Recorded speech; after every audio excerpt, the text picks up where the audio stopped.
Good morning, everybody. Whoa, I'm a little bright right now. Let me turn that down. I don't know what's up with the filter I've been putting on this thing, but it'd be going crazy. It'd be going crazy. Let me just see if I can fix this real quick. How's everybody doing though in the meantime? It's a better day here in Philly. It's still cloudy and raining, but it's a little better. It's a little better. All right, let's see if I can fix this really quickly. All right, I think that helped. And I think that the brightness might help. Oh, that helped a little. Oh, that helped a little too. Okay. Oh, that's better. That's actually better. I can take that. I think that's okay. I can deal with that. We'll deal with that for today. How's it going, everybody? So I'm doing a few new things here. That's why I'm like still testing stuff. So the microphone is on a different side now. That's a new thing. I tried to clean up the chat a little bit here too. Before we get started, just going over some of the things I've done here. I'm still looking a little crazy like, as far as the color goes, but we'll fix that. So I've tried to fix the chat over here so we can see the chat, but still see what's behind the chat. So the chat doesn't block out everything. And we can still keep it up. So this way I can still keep the chat up when we go to, oh boy. Let's figure this out real quick. Oh boy. All right, there. Is that it? No, that's not it. Okay. All right. So we can still have the chat up when we do things like that. See what I'm saying? See what I'm saying? I think it's going to be good overall. Especially when we get to things like this. Ooh, oh yeah. Oh yeah. So, you know what I'm saying? So I think it'll be a little bit better. Yeah, the new filter. It's a filter. I'm learning about the filters in OBS. I literally just learned about OBS filters. Let's get to the chat real quick. Let's get to the members. Let's get to the air horns. I tried to figure out a way to make the air horn sound a little louder. No go. It's a no go. But we're going to work on that. I'm going to get a better air horn. That's what I'm going to have to do. I'm going to have to get a better air horn that's louder because this one is not very good. This is the stock air horn that came with the software. We can do better though. We can do better. Good morning. We got Max in the building. Good morning, Max. How you doing? We got Doc. How's it going, Doc? We got CJ. How's it going, CJ? Good morning to you. CJ joins us from Japan, so he does this at odd hours. So I really appreciate CJ being here whenever he can. We also got Marios in the building today. What's going on, Marios? Nizoni, what's going on? How you doing? And good morning. eInk Unplugged is also in the building as always. Like to see you here, Alejandro. How's it going? Good to see you. Good to see everybody though, and good morning. Like I said, it's a let's get back to there we go, a non-black screen. It's a like I said, it's a decent day here in Philadelphia. It's raining, but it's what I would call and consider a decent day since it's not freezing. That could be my neighbors downstairs. They've been cooking in the morning or something. They've been doing something in the morning. But anyway, we got a few things to get up to. I put a few things in the description. I'm trying to fill out the description these days, you guys. I'm trying to put stuff in the description that kind of like fits what we're doing here. I have a list. We got a list here. Remarkable Paper Pro. I have a line in my Remarkable Paper Pro. Oh, chat. Chat, we got something new. I can't believe I didn't even mention this. Chat, your boy got 4K and 1080p coming from the top camera. We're 1080p right now. Like, I don't know if you can see the detail, the difference. I'm loving it. I can show stuff. I mean, you can actually see and read what I got here. And when I throw the 4K, see, I can't do the 4K today. I can't do the 4K today because I haven't tested it. Sony cameras overheat when you throw it in 4K, okay? I don't know what this thing's going to do. It might just blow up after I put it in 4K on a stream. But the point is, I got all the hardware and software and everything to make it work. Now it's just up to the camera to hold up its end. If it can hold up its end, we're good to go, chat. We'll have 4K from a top-down camera over stream. Oh, it's going to be glorious. Glorious, I tell you. I don't care what I look like. I can look like a bag of trash for all I care. But the top-down camera, it's got to be the best. It's got to be the best, chat. So anyway, yeah. So this is the top-down camera. We 1080p today. We've been 720p this whole time. I don't know if you knew that. We've been 720p this whole time from the top-down camera. We're 1080p. We're 1080p right now. We're doing it. We're moving up, like George and Wheezy. Let's go to the chat real quick. So we got Alejandro says, "What's good in the hood? How's it going?" We chilling here. We chilling here in Philly. You know what I'm saying? It's a quiet morning in Philly. Unusually quiet. I'll take it. Let's get to the chat though. What everyone was saying here from the get go. Functional Doc says, "I keep checking Ratta site for the Manta." Yeah. I saved the site. We can take a look at the site if you guys want. I know they took it down, so everyone can't go to it, but I still have it. Oh my God, I look sick. We gotta fix this color. We have to fix this. This color is redonkulous. Oh my God. Whoa. What is? Well, I actually like that. That's a good look, chat. That's a good look. We can work with that. We're doing. I'm Shrek, his cousin, Black. It's a good time. It's a good time. I don't know. I don't know why this is so bad. Oh, that's not bad. I think we can work with that. Can we work with that? I'm sorry to experiment with color on here, chat, but we got to fix this because I was looking sick for a second. Oh, okay. Ooh. Okay, we got something. I think we got something. Let's throw this in here so it doesn't rattle around on the desk. I think we got something, chat. We'll leave it there for a second. I don't look sick right there. I don't look sick there. Or we're good to go. Okay, so let's go to the chat. let's finish the chat up before we start the show. I haven't even got to the intro music yet. You know what that means? It's going to be a long day. What we got here? CJ says, "I can't wait when you get your hands on the new Supernote and the Boox Note Max. That's going to be some epic reviews." It is. Oh, it's going to be good times. It is going to be good times. I'm going to act a straight fool when I get my hands on the Manta. Oh, it's not. Oh, Ratta's not going to. They're not going to like what I do, and the amount of foolery that's going to come out of the video that I create when I get my hands on the Manta. The levels will be off the chain. Some might say ridiculous levels of ridiculousness. But CJ says transparent. Oh, whoa, what happened there? Okay, CJ says transparent background for the chat is nice indeed. Yes, I like that. I thought, you know what? Let's just black out the whole thing. And then I thought that looks crazy. You can't see what's behind that. And sometimes it's important information. I'm trying to improve the show. I'm trying to get it to a show worthy of you guys talking about to your friends. Like, oh, I watched this show. It's good. Right now, it's you don't want to write home about the show yet. We're getting there though. We're getting there. eInk Unplugged says new filter. Yeah, I'm trying out new filters. I just learned about filters on OBS. So we're trying new filters. We're trying to figure out some new stuff. I've been digging into OBS and Reddit lately. Oh my goodness, it's ridiculous. Mario says it is out. Oh, is it out? No. And hello, by the way. Hello. Bonjour.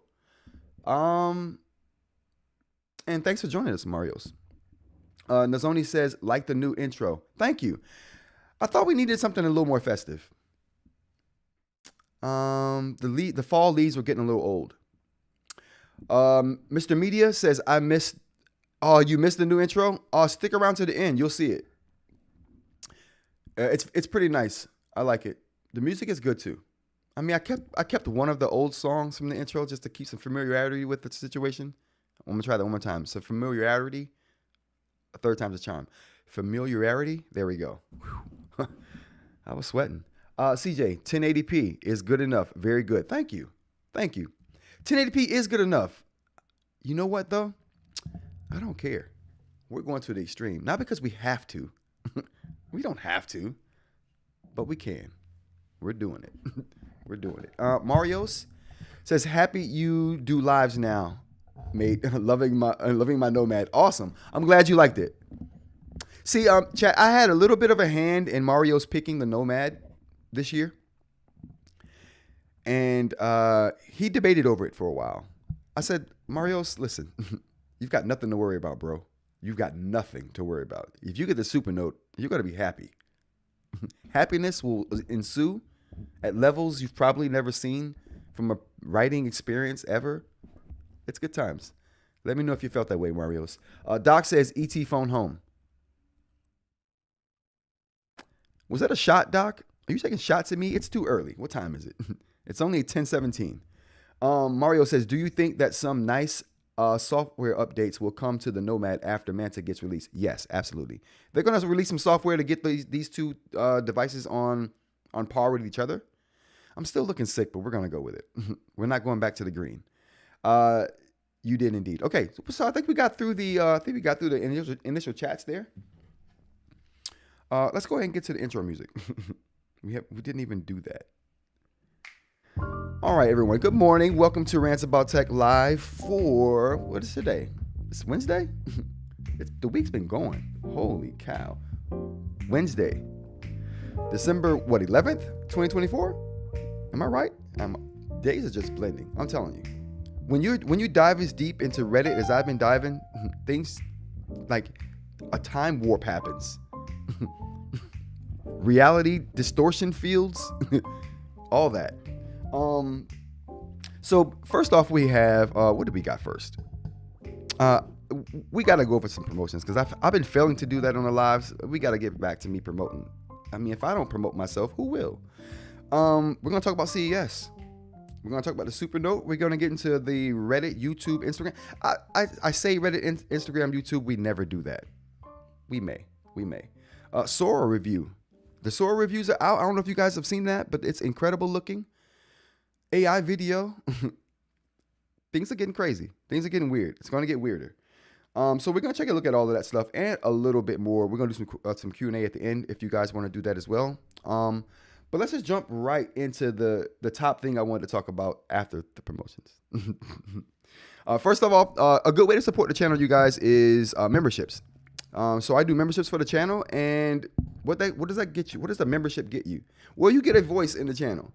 The members of the channel get a chance to decide what course the channel goes as far as like webs or live stream times.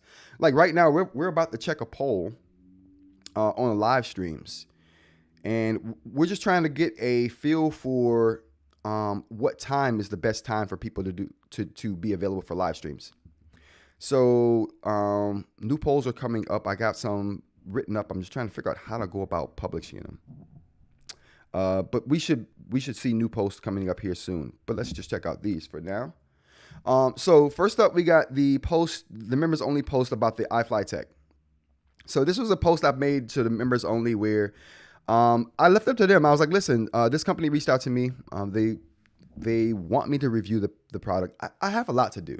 I got a lot to do, and this wasn't on my radar at all. But it was on some of my subscribers' radar and some of my members' radar. So I was like, listen, if you guys want to see this, I'll do it. And because of the overwhelming support for this particular tablet, I reached out, and they're going to be sending me a copy of this device, and they're going to give me an extended time to work with it, so it doesn't kind of bother and go into my other projects that I got going on. So that's one thing right there. The next poll we have here that was for members only was the live stream time we have here. I think we're going to go ahead and close this out because I think we got our day here. This was a post where I asked the members what time during the weekend would they want to see a live stream. And Saturday and Sunday were the two options. Saturday's winning that poll right there for the members. I think, like I said, it's been that way for about a month now. So I'm going to go ahead, almost a month. I'm going to go ahead and close that out probably this weekend. And Saturdays will be the day. I mean, they're Saturday now, so that doesn't really change. The difference between now and before is I put that poll out to the whole community, not just the members, and the whole community as a whole picked Saturday. The members themselves also pick Saturday, so that works out. Another perk of the membership is the fact that, like I said, this is another poll. I asked what time during the weekday of just the members. I put this poll out for the whole community at first, and then once I got the membership going, I put it out to just the members. So the members have chosen 10 o'clock, which is the same time I do it now. So that seems to work for everybody. So we won't have to change that time right there. The thing that will change, it looks like, though, is this poll that I put out for just members. When I put it out for everyone, 8 o'clock p.m. won out for a weekend time for a live stream. When I put it out to just the members, it looks like 7 o'clock is winning that battle. So that's kind of the difference. So the members of the channel has effectively changed the time of the live streams on Saturdays from 8 o'clock to 7 o'clock just by their feedback. So that's one of the ways you can affect the way the channel or the direction that the channel goes. There'll be more things like that in the future, but those are just things that I like to do for the members. So that's one way to support the channel. Another way to support the channel is the website. I have a website, rantsaboutTech.com. We're going to go to that real quick. And this site, basically, I have t-shirts up. So there are t-shirts on this site that you can buy to support the channel. This is all in support of the channel, you guys. This is just something I do to support the channel. And the way that the support money gets used is it gives me an opportunity to buy devices because I don't get support from companies to do these things. If a company sends me a device, fine. But I don't negotiate on how I make videos for the sake of getting a device. And that leads to sometimes me not getting a device. And in that case, I'll have to buy it. And that's where these kind of promotions come into play. It allows me to get these devices that I may not otherwise have the opportunity to get and talk about on here, on lives, and doing videos about as well. Let's go. So the next thing we have here is ceramic nib lammies. Those are on the website as well. You can check those out. If you don't know what those are, in the description I have links talking about those, so check those out. Articles. I'm going to have articles on the site as well. That'll be a way to support the channel once I get ads on the site. But articles are coming. My first article is going to be the eInk Center. So I'm going to do a tutorial on the eInk Center with pictures, outlines, and just a really easy way for people to follow along and learn about the eInk Center at their own pace. You don't have to stop the video and say, okay, what did he say, and go through chapters. It'll be laid out for you in article form, so you can just pick where you want to go and what part you want to learn, and that'll be that. E-Team live stream coming up on the, what date? Sunday. It's Sunday. What day is that? 15th.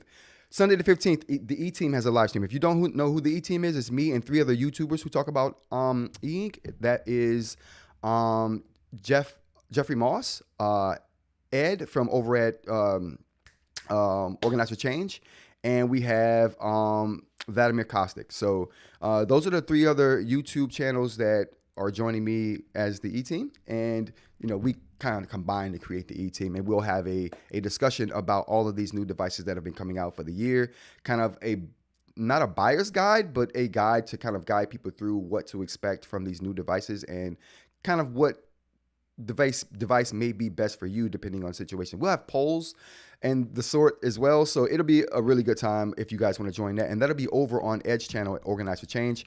I'll put that in the description too for those who are watching this on the replay. I kind of forgot to put that there, but I'll have the link there for that. And we have a special live stream. We have a special live stream coming Thursday night at 8 p.m. This Thursday. Tomorrow, 8 p.m. Be there or be square. Okay, let's go to the chat real quick. Before we get on to the rest of the show here, we have Mario. Mario says green color looks great. It does. It reminded me of, I don't know why I wanted to say, who were the people on the planet? They were blue though.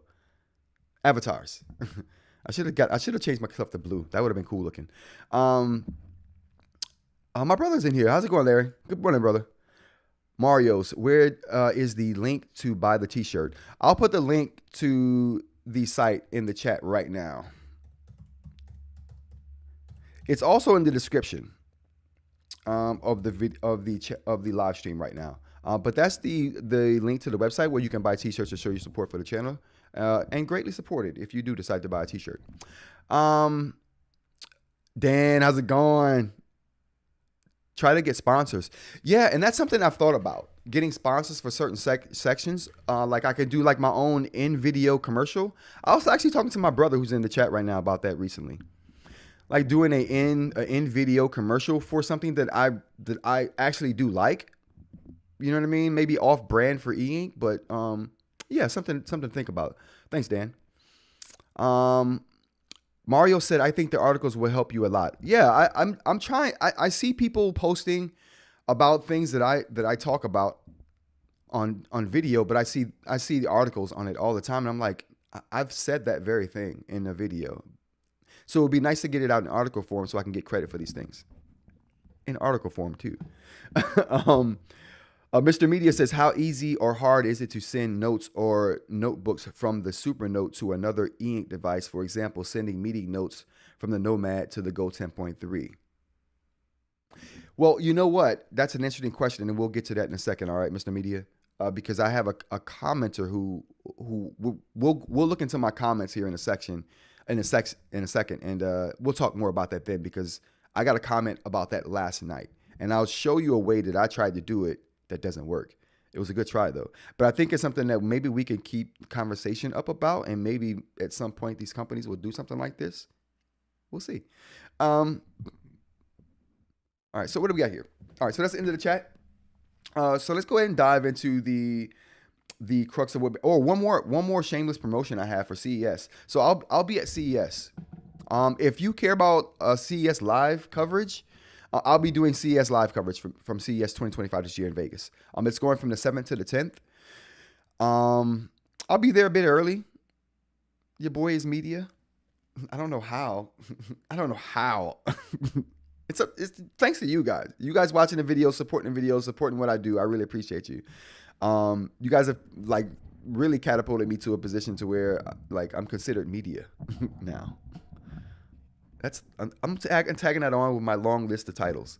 But anyway, I'll be at CES this year. Get sub to my Instagram. That I don't know if that's in the description, but I need to put that in the description. It'll be in the description for the replay. Follow me on Instagram if you care about live coverage from CES, because I'll be going live a lot with these Meta glasses I have on right now. Live from the floor first day, so it's gonna be a good time. It's gonna be nice. I'll have interviews, so stay tuned for that. Get sub to the channel if you're not. I'll have interviews from at least one eInk company. From at least one member of one eInk company, I'll get an interview with.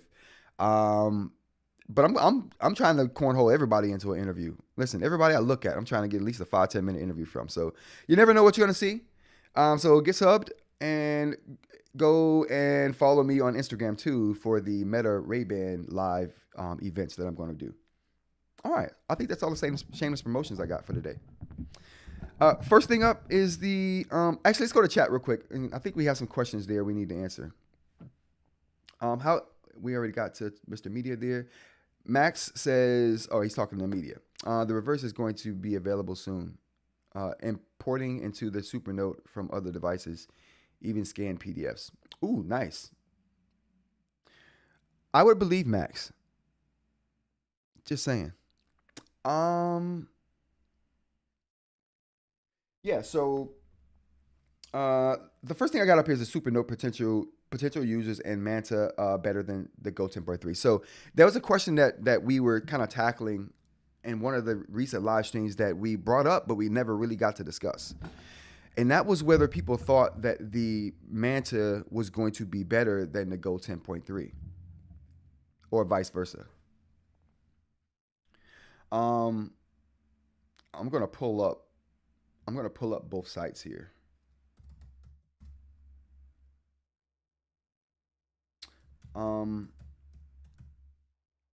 It's been my opinion for a little while now that the Go 10.3 is a really good example of eInk as far as a complete package goes. But when the Manta comes out, that puts a monkey wrench in that thought. It's just, if you're looking for, like, as a note taker, I don't think that there's a debate, right? But it's just an all-around eInk device is like what I'm talking about when I say the Go 10.3 is the best example we have right now. Just as an overall device, not really, it's not really dominating in any area. It's not the best note taker. It may be the best PDF reader, though. I mean, you know what? Let's stop it. It is the best PDF reader. As far as it has the best reader app.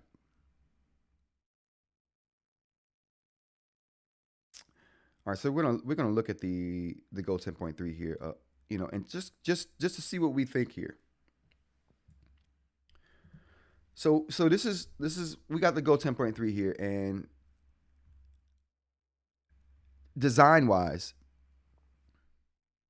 and let's bring up the Manta.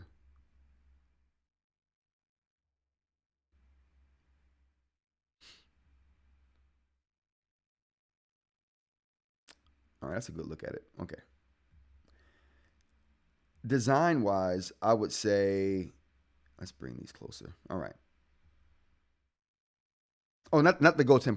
Were we talking about the? Yeah. The Go 10.3. I don't think we could pit the Manta against the Note Max. I think that's an unfair comparison to make. So I won't go that route. I think that's an unfair comparison to make with the because I think we talked about that as well. But I think a more apt comparison would be obviously the 10-inch devices, right? And I definitely think as far as note taking goes, the Manta still takes the cake. It's a Supernote device, after all. I don't care what you call it. This could be any. You can name this what you want. As long as it's a Supernote device with the Supernote software, it's going to be the best note taker for me. The thing about the Go 10.3 is, like I said, it's got the best reader app. I don't know. Ed tells me all the time that the reader app on the 10-inch device is just a way better experience, and I do believe him. I've never had a 10-inch Supernote, though, so I can't say for myself personally. I can just only imagine that it would be better. But as far as the A6X2 goes, the smaller device, the smaller 7-inch device, don't kid yourself. If you're getting that device for reading, you're better off with something else. If you want a 7-inch device for reading, but you also want to take notes on it, but reading is your primary function, get the Go Color 7. But if you want a 7-inch screen, get the Tab Mini C. That thing's nice. And it's color. It probably produces the best color. It's a tab device, so it doesn't have that writing film on it that kind of detracts from the color.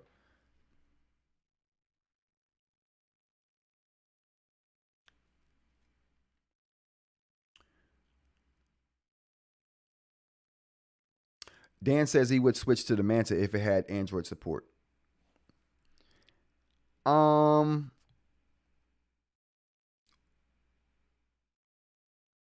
Well, it does, sort of.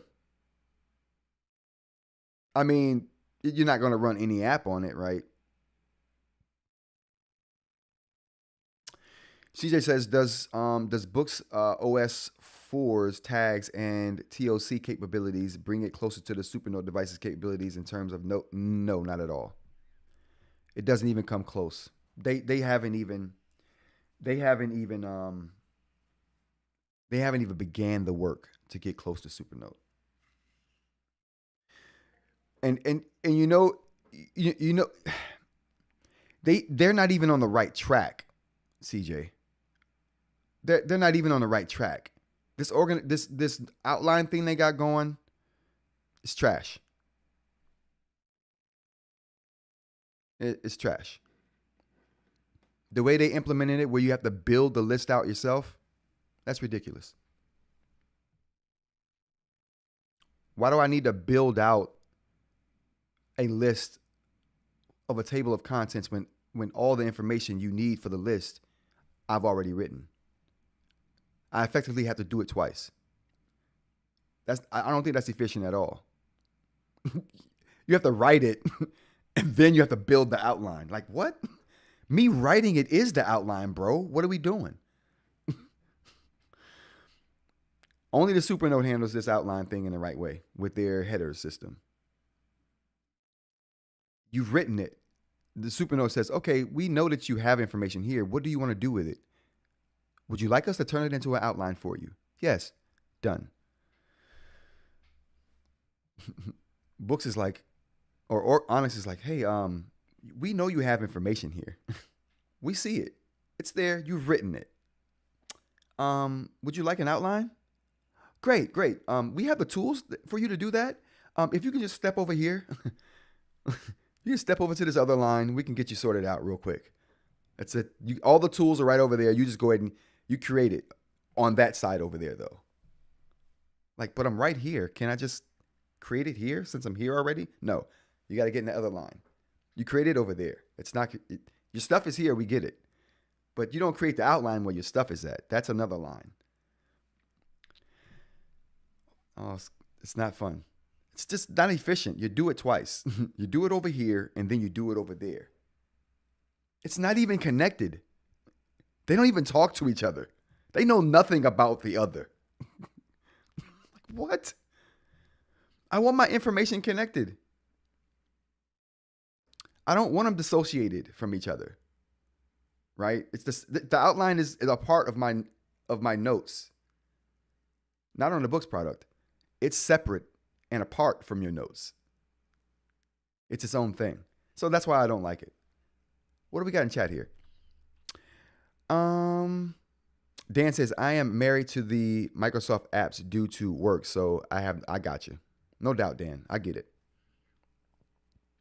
What I'm going to do is I'm going to do a live stream where I'm just going to side load apps onto all these devices. I'm going to take requests from the chat and you know, I know Dan's going to be like, could you download Microsoft everything to everything? And I'll be like, okay, Dan. All right. Jesus. We'll do it. So I'm going to do a live where we just do that all day. We mean not all day. You know what, baby? I've never done a stream longer than 2 hours, so I don't even know what that's like. But that's my take on the organizational skills. If you guys got any more questions, just throw them in the chat. Welcome to the people who are joining the chat. I appreciate you joining me.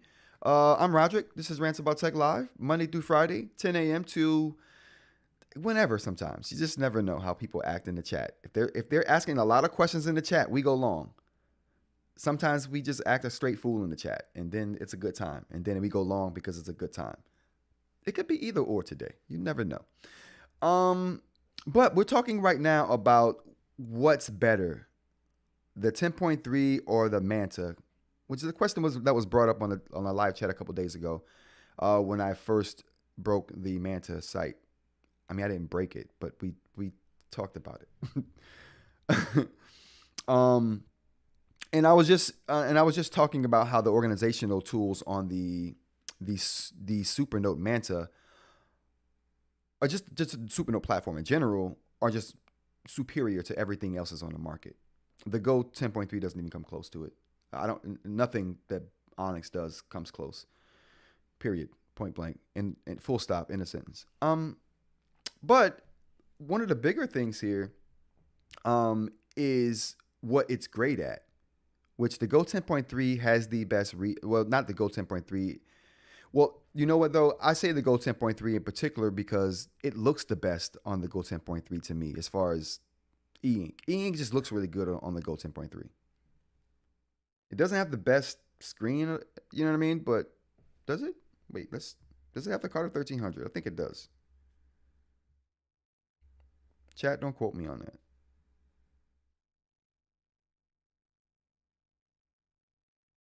Oh, okay. No, that's what I thought. And so it doesn't have the Carter 1300. So Carter 1200. But still, it looks good. Whatever they've done with that screen, they did an awesome job with it because the eInk looks supreme. I would go so far as to say the eInk looks so good on the Go 10.3 that it almost makes every other device not look good as far as the eInk goes. That's how good the eInk looks on the Go 10.3. Can I give myself a little bit more room? Does that work? It doesn't. Okay, never mind. So yeah, that's my take on that. So I mean, if we're breaking it down, and we might as well, right? We might as well just break this down. If we're talking about the eInk, we'll use the Paper Pro for this. We're going to talk about the Remarkable Paper Pro today, too, because I haven't reached out to Remarkable yet. It's been super busy, and I haven't reached out to Remarkable about this line yet. But I'm going to send the email today. But that's later on in the show. We'll talk about that. All right, the most important things to me will be the most important things will be the screen. All right, we got the screen. We got, let's just say the eInk, because that's a thing too for me. Oh boy.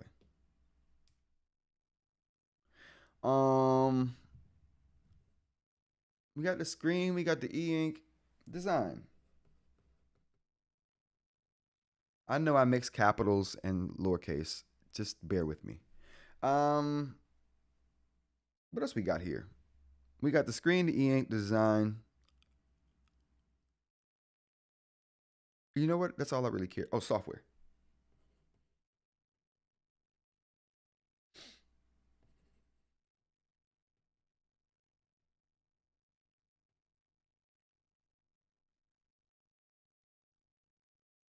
All right, so this is how I see it.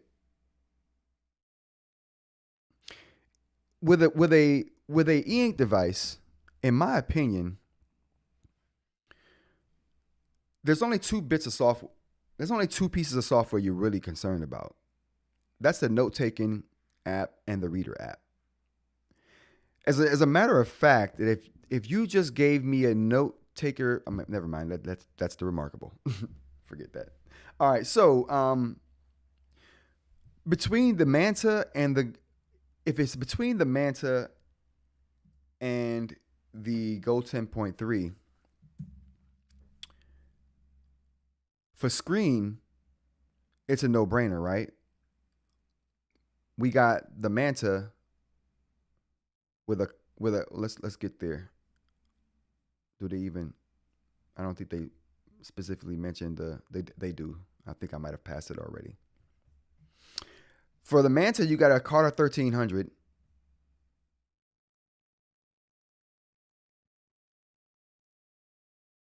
Oh, they don't. Do we have a gallery? Nope. I don't think I can use the gallery. Oh, maybe we can.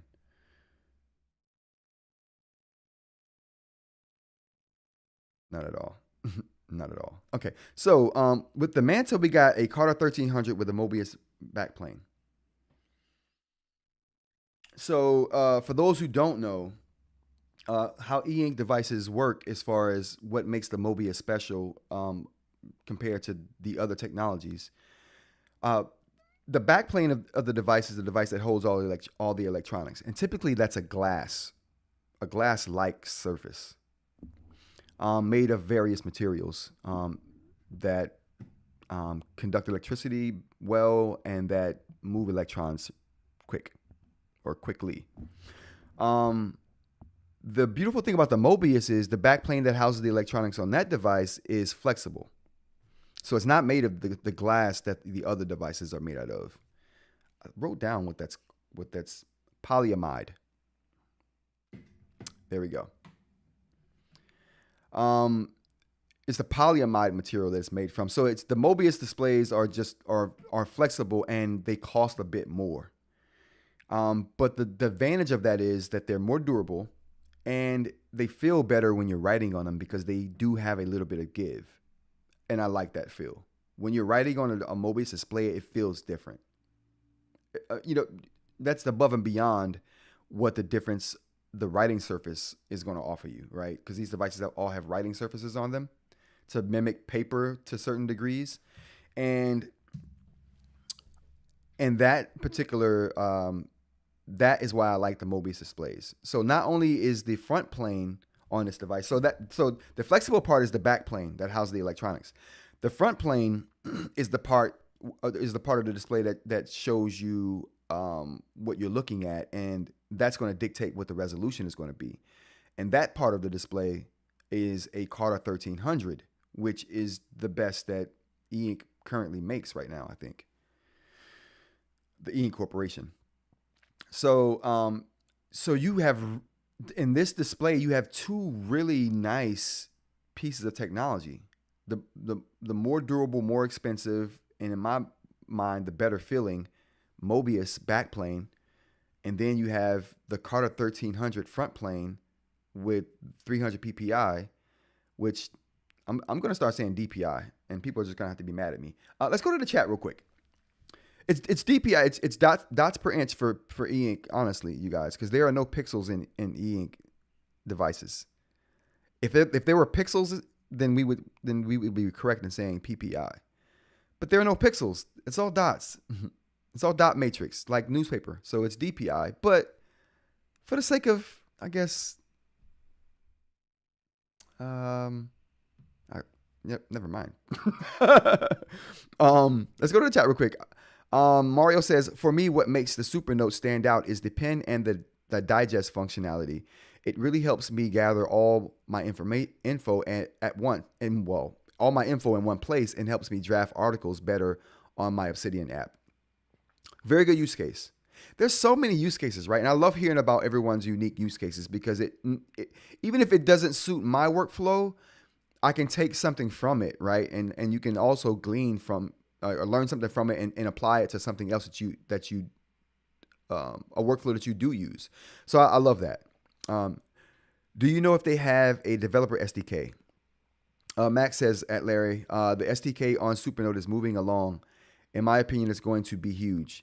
Yeah, I was talking to someone about this the other night that says the SDK, that environment, the whole community is getting better.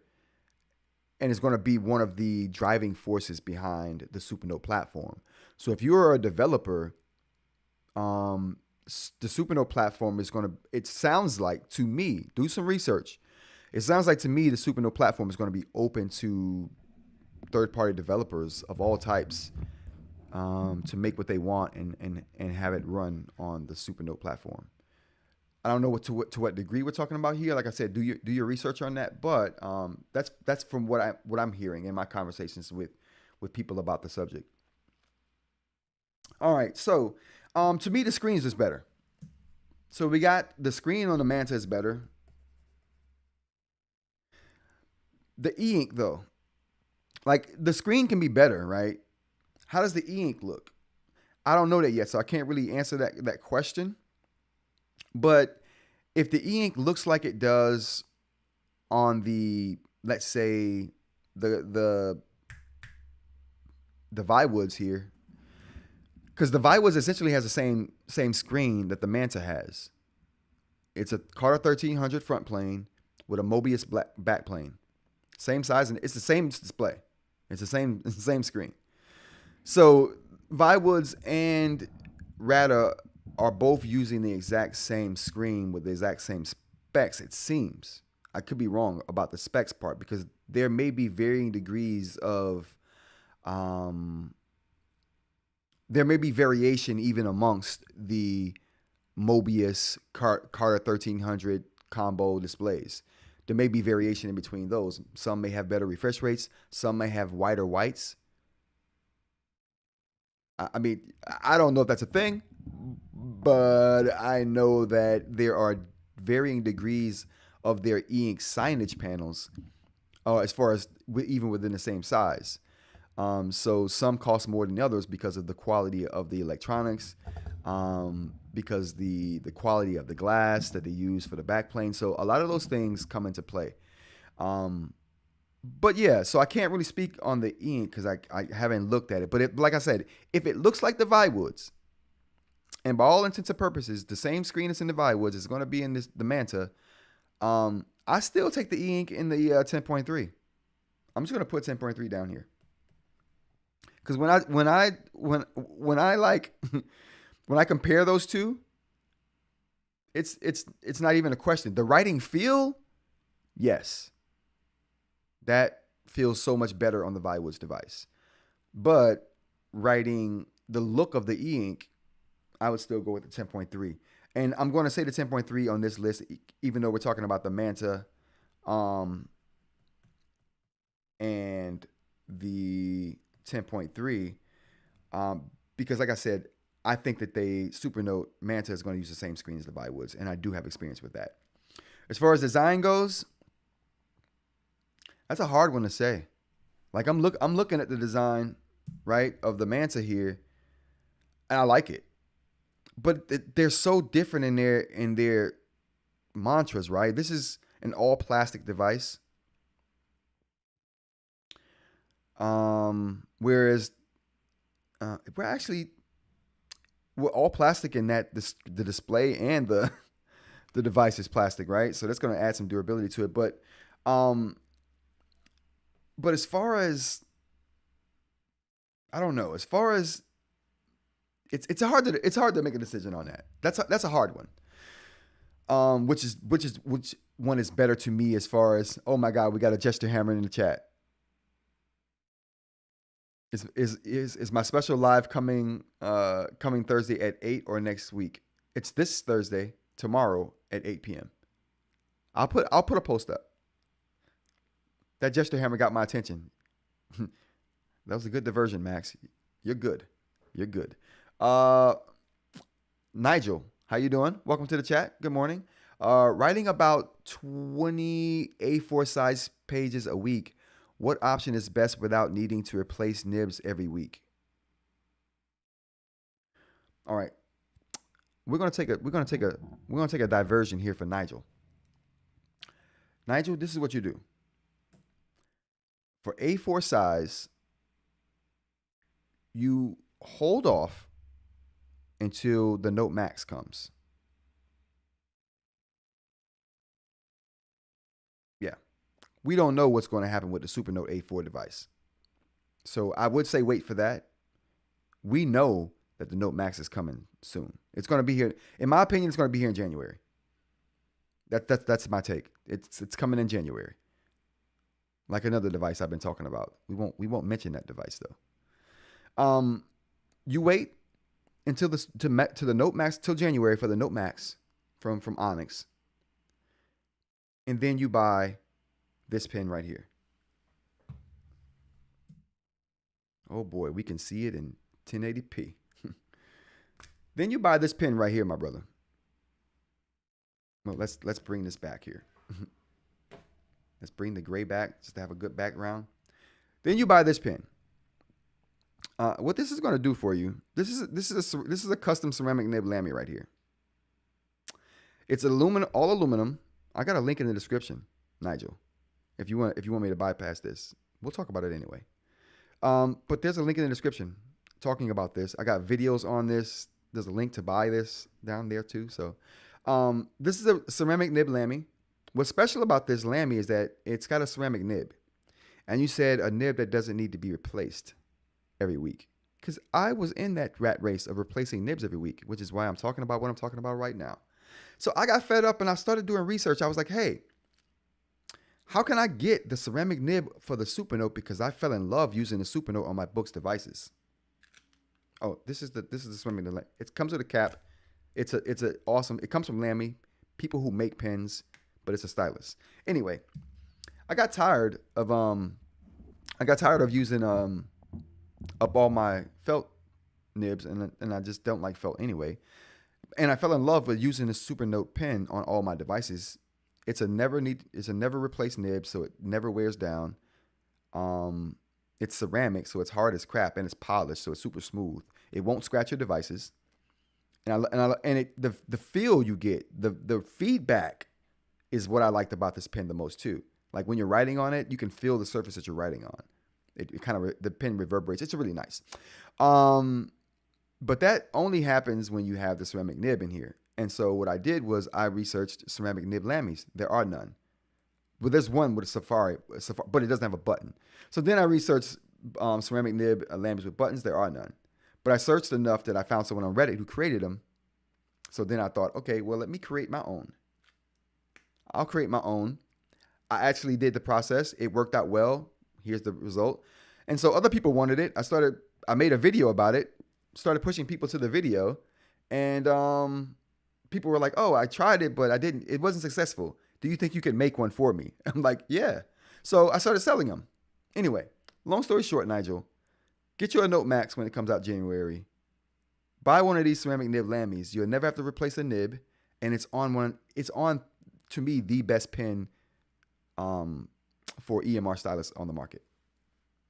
It's the best. That's just what I say. But do your research though. But yeah, when you've done your research and you're ready to say that the ceramic nib is the best and Lamy is probably one of the best, rantsaboutTech.com. Check it out. It's in the description. All right, back to what we were talking about. So the design is harder to say for if I'm comparing the Manta and the Go 10.3, because one's plastic and one's not metal, right? It's not a metal device. Let's take a look here. So the Go 10.3 is super light, so it's not all metal. Okay, we got to go back here. But it has a metal frame, and the back plane is the display is glass. So you have that situation there. Where we got the Go 10.3. If you drop this, right? This is the difference in the design for me. First of all, if you drop the Go 10.3, there's no hope for you. Like, there's going to be a problem. That's just what it is. It's going to be bent, scratched, cracked, maybe not work. Like, you know what I'm saying? The difference in the design is that for me. You drop the Nomad, nothing's going to happen. I mean, something weird might happen, right? But you won't have a weird bend in it, or the screen isn't going to crack on you over like a small drop where you just drop it on the floor. Yeah, that's the difference in design for me in the materials, because they're both going to be light. And one, to me, doesn't inherently look better than the other, and this is why I say that. The Go 10.3 copied the Remarkable 2 design. And still to this day, I think the Remarkable 2 is the best built, best designed e-ink note taker on the market. Even, I think we're almost We're almost 5 years. Like, just think about that. The Remarkable 2 is almost 5 years old. I think in January it will be 5 years old. And to me, it's still has the best build quality of any eInk note taker. And not only has it the best build quality, it looks the best still. That thing's a piece of art. It's still a piece of art 5 years later. So that's my take on the design. Like it's hard for me to go against the 10.3 because it's based on a design that I think is iconic. Right. So and I can't, and it's hard to speak on the design of the Manta because I don't have it in hand. Yeah. So it's hard for me to say about design. So let's look at the design here. So design, it's a toss up.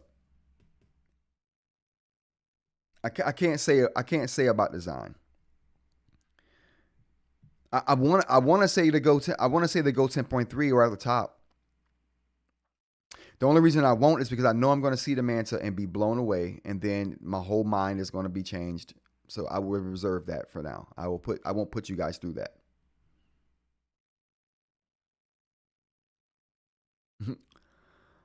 Let's go to the chat real quick, you guys. What do we got here? Max says, would like kindly please show the writing if you switched to needle pen. Is that for which device we talking about, Max? Let me know which device and we'll get that done for you. People in court says, I fell asleep before the stream Monday. What did I do Monday stream? Oh, that was the Manta. That might have been the Manta stream. That was a good stream. That stream's doing pretty well. My streams usually don't do pretty well, but that stream's doing pretty well. I mean, I put some work into it too, so. But yeah, so that's next we got software. Right now, if just for people who are joining, we're comparing the Manta and the Go 10.3. That was a question I got. That was a question I got with oh God, Max. That's the most terrible pen they make on that device. I'll do it for you though, but it's horrible. It is horrible. I don't like the pens on the Viwoods. I don't. I think they should have done I think they could have done a better job on the markers. But anyway, we'll get to that in a second. All right, Max. Software wise, Supernote.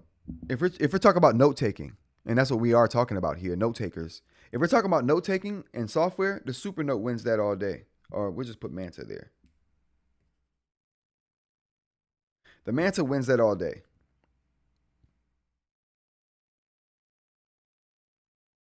Oh, my bad. That's software.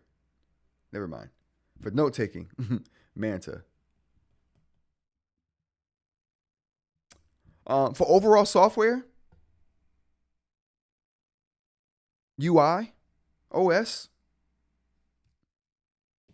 we can just put OS/UI. What do we think, chat? If you were picking between the Go 10.3 and the Supernote software for software, the operating system, the overall, not any particular app, but just the overall UI, the overall operating system, what do we say? Who would you go with here? Comparing the Manta, which is basically the Supernote operating system, against what Boox has in the Go 10.3, which is basically the Note operating system. Which one of those operating systems would you give the edge to?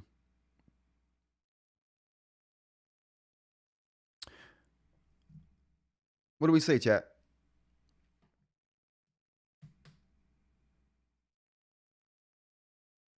Let's go to the chat real quick. We got a couple more responses here.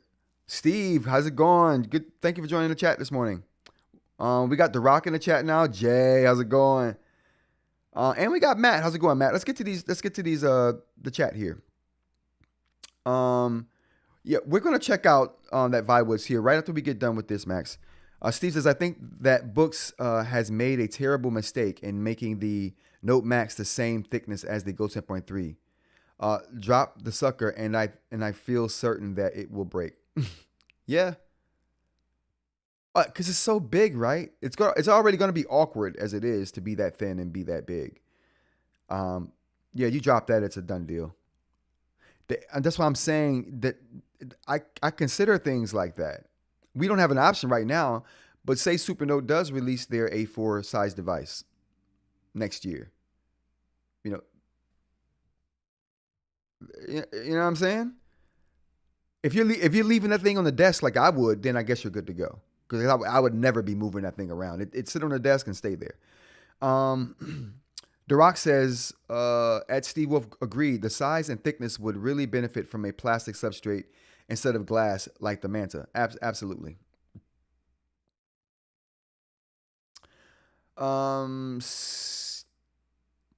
Jay says, Steve, I'm worried about the top, but about that too. But it also wouldn't surprise me if it were structurally different from the Go 10.3 to compensate.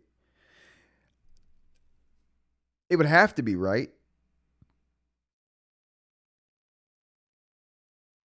They have a process of cutting these display glasses, right? What they do is they take a really big sheet of glass and they cut smaller pieces out of that bigger sheet. They call it the mother glass. And sometimes they build these things to size. I think when they cut them out of the bigger thing or the bigger slice, it's more structurally sound. I think that's the purpose behind that. But yeah, other things would have to happen as well. Max says, I'm sorry, I thought you were on the Viwoods, the needle pin on the device that you are using now. I guess the Go 10.3. No, the device I'm actually writing on now is the Remarkable Paper Pro.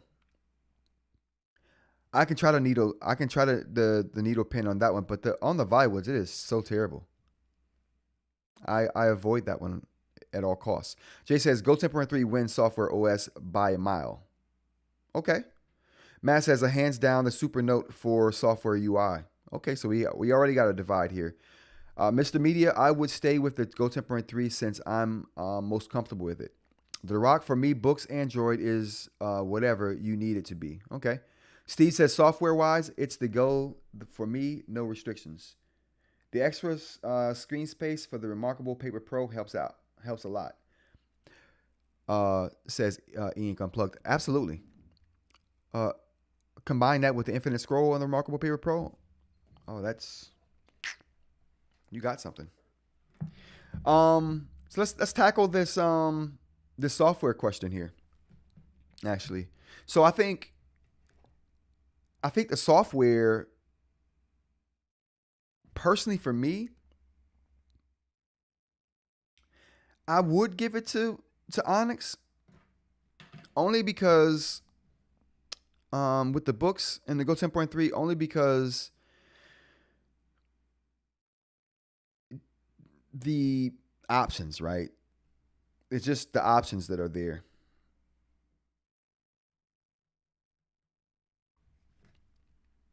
It ain't the most fluid, but it definitely has the most options.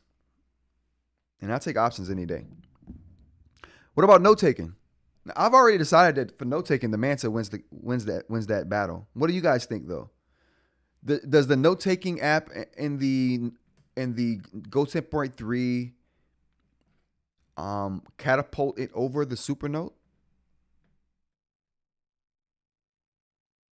I don't think so. I don't think that's something that I don't think it's something that Boox has gotten to the point of yet. It's still a lot of things that they don't have, like the tools at the selection site, like even right here, like with the Remarkable Paper Pro, I can circle Reader here, select it, and now I got some tools right here. Yeah, we have tools right here too. I get that. I get that there's a toolbar here. But you know what this allows me to do? It allows me to stay where I'm at. It allows me to stay in the flow. My flow's never broken when I'm here. I can circle it, select it, paste it. My flow's never broken. I don't have to stop what I'm doing and go up here, click, move, click, go back to the click. No, none of that. None of that. So that's, and the Boox platform doesn't offer you that. There are no tools at the site of selection. And not only does the Supernote platform have that, it takes it a step further.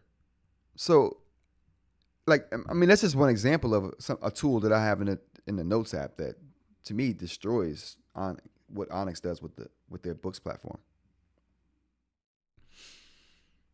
What does the chat say here? Will the writing experience feel the same as the Nomad? On the Manta, yes.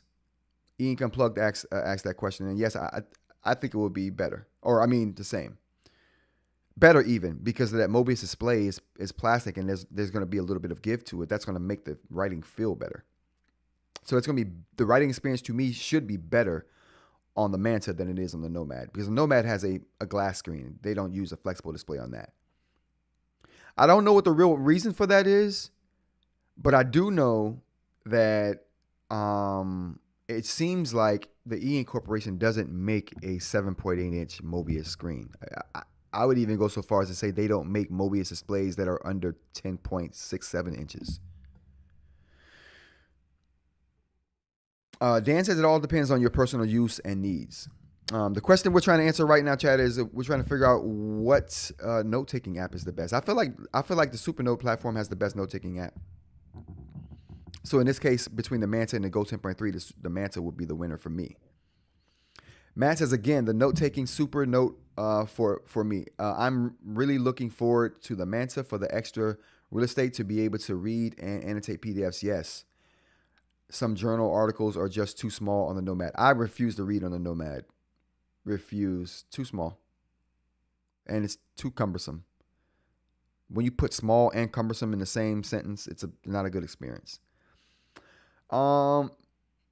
Matt says, I agree with Dan. Everyone uses cases different. Everyone's use case is different. I'm primarily using my device for note taking, so I really like the fluidity of Supernote. Hands down, Supernote's better to me. Matt says, Boox for me seems like the perfect intermediate between a full-blown tablet and notebook. No doubt. Jay says, I think the writing experience on the Manta is going to be more or less the best thing you can buy. My sentiments exactly, Jay. Me and Jay might be brothers from another mother. We think a lot alike on a lot of these things. Best note-taking is true for Supernote, except if you need certain features like shape generation or text boxes. Yeah, but you know what I'd argue, Jay? I agree with that, but I'd argue the way they're implemented on the Boox platform, I mean, unless I don't have access to something that I could generate these things on in a better manner, I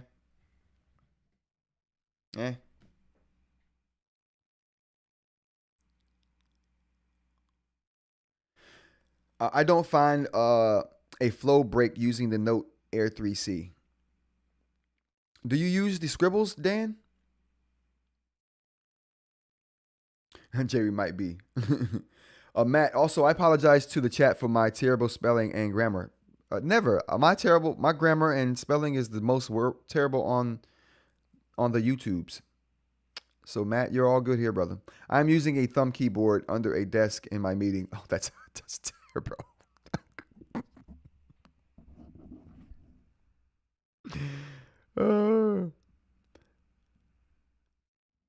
Laugh out loud. I endorse this subterfuge, Matt.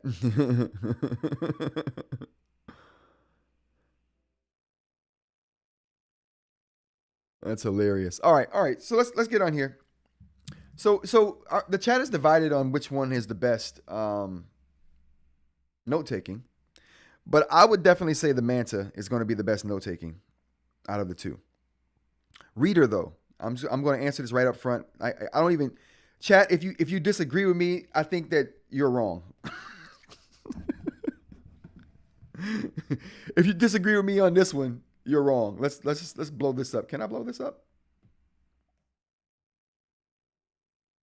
Yeah, I can blow this up. There we go. For e-reader, it's a big 10.3. Like, come on. Like, chat, let's be real. The Supernote reader is not that good. They need to do and they can do better with that.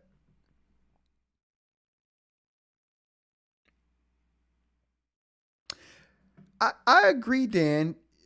Do you use Scribbles though? Because if you use Scribbles,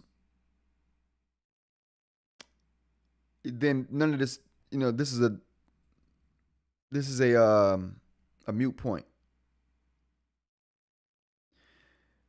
Because I use Scribbles now to compensate for the fact that there's no tools there. And that helps a lot. That helps me stay in the flow. Because Scribbles would allow you to do a lot of the things that the site of selection tools enable you to do, like cut, erase, select. You know what I mean? So you can do a lot of those things. No Scribbles? Oh, Dan, what are you doing? What are you doing, Dan?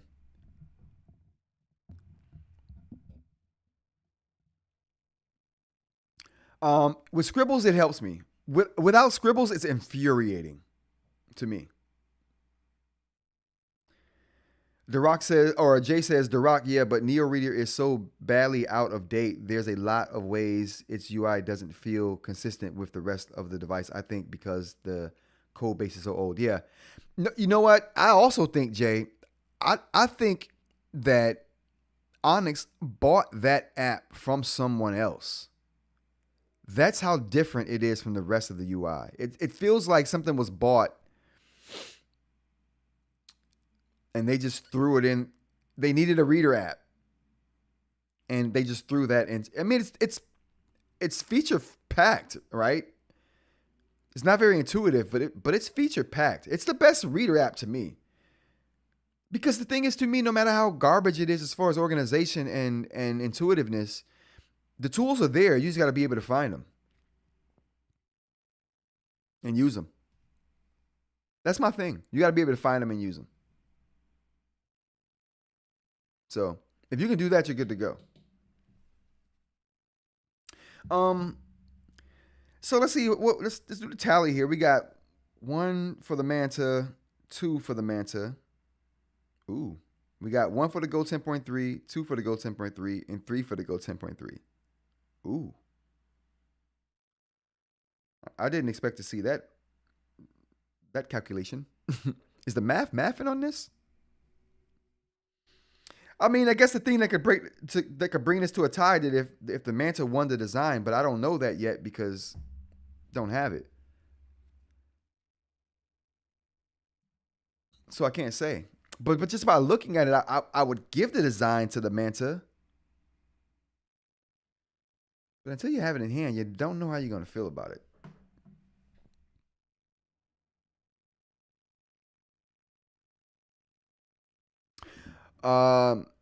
Jay says, at first Dan says no Scribbles.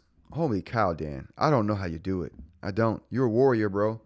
Jay says that is an entirely possible scenario with Boox having bought Neo Reader. I really think that. Which would explain why they can't do much with it. You know what I mean? Because they aren't the ones who created it. Matt says, I agree. The Supernote reader is terrible. I'm hoping that the new product released, it can start focusing on the software and their app store ecosystem. Yeah, to optimize different use cases. Yeah, definitely. Filling out that. And I think that's where the third-party developers are going to come in, right? With them opening up the SDKs to just independent developers. I think that's going to be a thing. And then if you can they can approve an app that someone made and you can they add it to their store, you download it. That would be great. Jay says, this is funny to me because if by design you mean the hardware design, I think the Manta wins by a mile. Like I said, I would give it to the Manta if I had it. I just don't know how I'm going to feel about it in person, but I think I would say the same thing, Jay. It's way more creative, right? They didn't copy something. So just based off they're going with something different is puts them in a different category to me. Nigel, thanks for answering my question. On another note, pun intended, regarding the SDK, I could see using cloud service, AI tools, storage, and so many other options in tandem with what is already offered. Yeah, and you got to believe that that's where all of these are going to go eventually. Although I don't see Supernote bringing AI into the fold that quickly.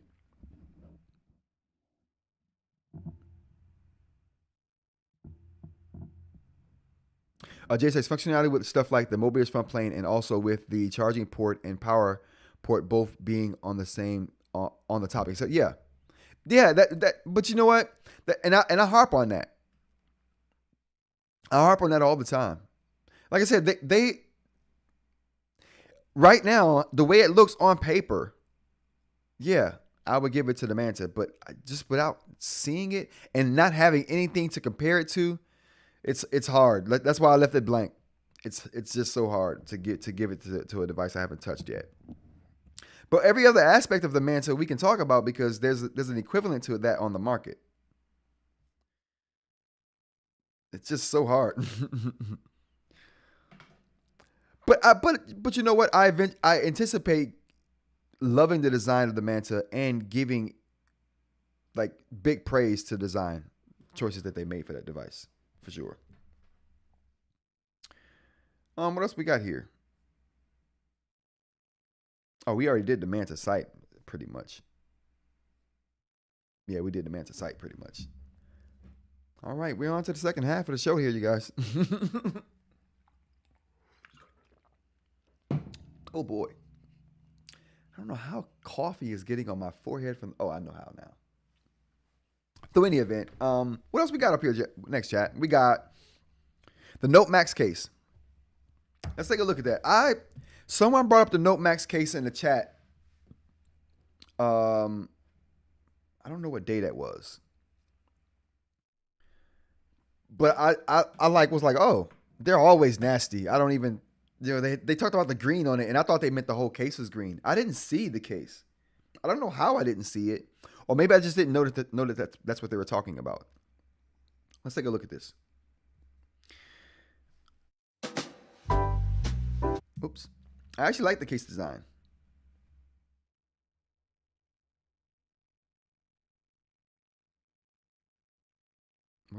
Oh boy. There it is. I like that. I don't mind that green. I don't mind that green at all. It's a predominantly black or gray case. Perfect. Neutral colors. I love it. Which might be a first for them. Have they made a completely black case? They did. The Go Color 7 has a totally black case. If I'm not mistaken, the Tab Mini C has an all black case too, maybe. But anyway, I like this. And that green doesn't bother me. You know why? Because it's not on the device. It's on the cover. If they had put that orange on the cover of the device of the Note Air 3C, we wouldn't have had a problem. I wouldn't have had to make 3 hate videos in a row on it. There would have been no need to do that. So I like what they did here. I like what they did there. So I wanted to touch on that because I'm like, I kind of balked at it when it was brought up to me a couple days ago, but I'm like, oh, that's not bad. They made a black case. They put some green on it. It's not orange. I think they're getting the vibes. They're like, oh, orange, not the one. Not the one.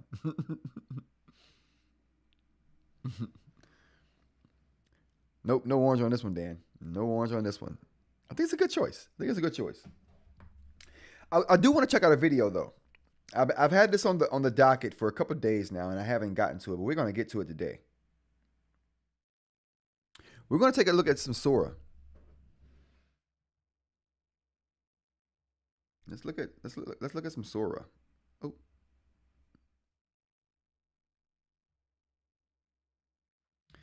I haven't looked at any of this video yet because I wanted to look at it with you guys. So I haven't looked at any videos, so I wanted to have a genuine reaction for this.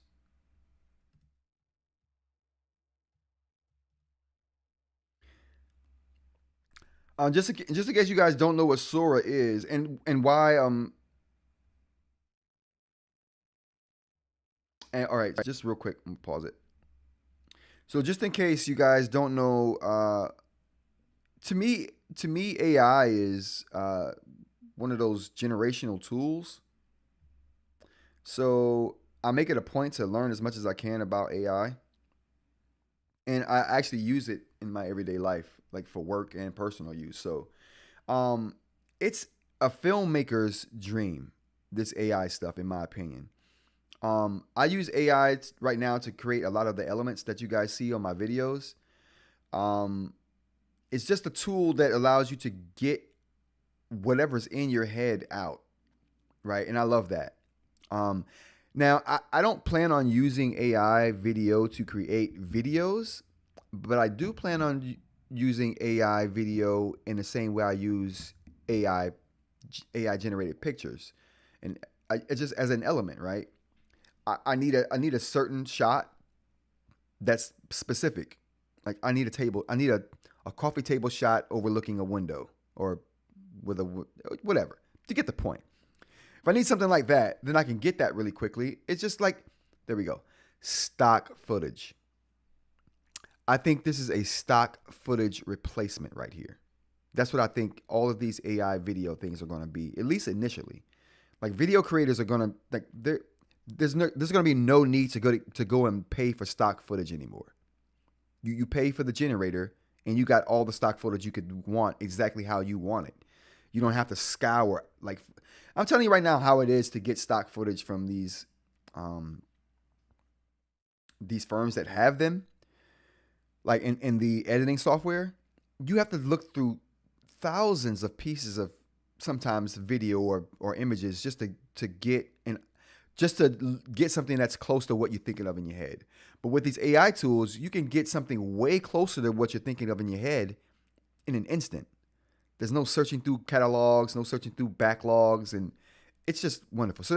So I'm looking forward to this as being a tool that I can create video elements from to help me tell my stories better, right? Whatever story I'm trying to relay or whatever point I'm trying to make in the video, to be able to create some motion video to help illustrate that would be awesome, right? Because now I have to go through stock footage, and which is why I don't use a lot of stock footage because it's all terrible. Like, and not that it's terrible, it's just not what I want. You know, it's not what I was thinking in my head. But anyway, let's go ahead and take a look at this real quick. We're not going to take a look at the whole thing. It's a 16-minute video. I'm probably going to skip around to a couple parts of it. But I do want to look at the examples so we can see, listen to the intro and then get an example about what this is. So let's go and take a look at it.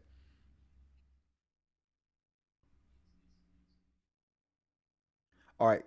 Can you guys hear? Whoops. Can you guys hear the audio from the video? Because it doesn't look like it was coming through.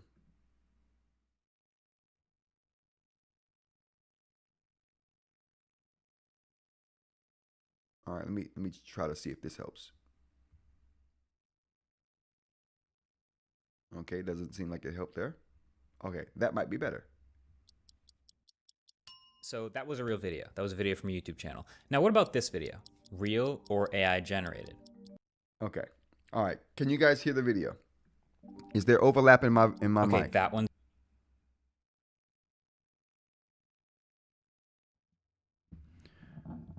All right, you should be able to hear it now. Give me one more thumbs up in the chat if you can hear it now.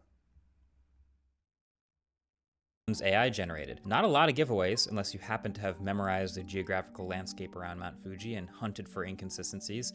But okay, what about this? AI generated. Go ahead. All right, so we're going to start this over real quick. Okay, cool. We can hear now. Okay, let's start this over. All right, let's play a game real quick. Is this next video real or AI generated? All right, in my defense, OBS is making even MKBHD look crazy. So it ain't just me. I got to fix these settings in OBS. Generated. Go ahead. Take your time. So that was a real video. That was a video from a YouTube channel. Now, what about this video? Real or AI generated? Okay, that one's AI generated. Not a lot of giveaways unless you happen to have memorized the geographical landscape around Mount Fuji and hunted for inconsistencies. But okay, what about this one? And yeah, you guessed it already. This one's AI generated too. Okay, what about this one? Pay really close attention. Did you catch it? See, no, okay, that one was real, but the fact that you thought about it. So I, for the last week, have had full access to the newest and most advanced version of Sora, now, which is the AI video I thought that was fake tool. I mean, I was fooled with every shot. I'm not gonna lie, every shot fooled me. So I mean, I could have been fooled by every single one of them. From OpenAI, and the results that I've gotten from it are both horrifying and inspiring at the same time. Like the last time I looked at this 9 months ago, this was a very private tool that was just unveiled. They were just starting to show its capabilities, and so we were looking at. And typically, chat, what they say is if you look at the hands are a dead giveaway of AI. If the hands are looking good, you're good to go. And I've seen AI with the hands just looking crazy. The hands just don't act right. So I'm looking at hands right now. Other people's prompts. Actually, basically it was OpenAI's carefully hand-selected prompts for what they wanted to show us. And we could learn some stuff from that. But this time, I just get the controls myself. It's just an open text box. My wish is Sora's command. And that's actually kind of a lot of pressure. You can type whatever you want. But I did not take this responsibility lightly. I basically, over the past couple days, have been taking every possible angle of asking Sora to make things for me. I've asked for photorealistic things. I've asked for cartoon things. I've asked for objects, people, signs, actions, text, still life. Wow.